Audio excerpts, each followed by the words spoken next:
इन रोमांचक कल्पनाओं में अंतरिक्ष कभी आध्यात्म का विषय बना, तो कभी कविताओं और दंत कथाओं का, तो कभी पल्लवकिंतावाद के प्रभाव में आकर मनुष्य ने अपनी कल्पना के स्वर्ग और नरक अंतरिक्ष में स्थापित कर लिए, तो कभी मानवतावाद के प्रभाव में आकर पृथ्वी को अपने केंद्र में रखा व अंतरिक्ष को उसके परिधि मान लिया।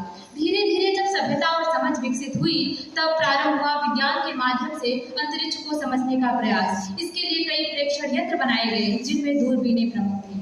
इसके बाद कोपरनिकस से लेकर गैलीलियो, भास्कर और न्यूटन तक के प्रयास होते रहे, और आज हमारा देश इतना परिपक्व हो गया है कि वो अंतरिक्ष के क्षेत्र में रूस और अमेरिका जैसे देश अग्रणी देशों की कतार में शामिल हो चुका है। यदि मैं भारत देश की उपलब्धियों के बारे में बात करूं, तो भारतीय अंतरिक्ष अनुसंधान संगठन इसरो ने आज इतनी उपलब्धि हासिल कर ली है कि वह अंतरिक्ष के क्षेत्र में अग्रणी कहे जाने वाले अमेरिका और रूस जैसे देशों को भी चौंकाया है। 22 अक्टूबर 2001 को भारत ने चंद्रयान-1 सफलतापूर्वक लॉन्च किया।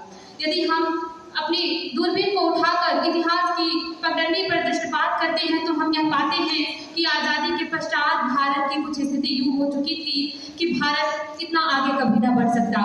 परंतु हमें अमेरिका के पूर्व राष्ट्रपति बराक ओबामा की यह बात को याद रखनी चाहिए कि उन्होंने कहा कि हमने भारत से सीखा कि भारत ने कभी रुकना नहीं सीखा, और भारत ने इस पंक्ति को आत्मसात किया कि यदि मैं चाहता तो मैं बच सकता था, पर मैं कैसे बच सकता था, जो बचेगा कैसे रचेगा। भारत ने अपनी कमजोरी को अपनी ताकत बनाया, और आज इतना आगे निकल चुका है कि वह चंद्रयान-3 की सफलतापूर्वक लैंडिंग कर चुका है। अपने यश की भीनी भीनी लिए महक हम जा पहुंचे, अपने यश की भीनी भीनी लिए महक हम जा पहुंचे, मन में अपने उम्मीदों के लिए खनक हम जा पहुंचे।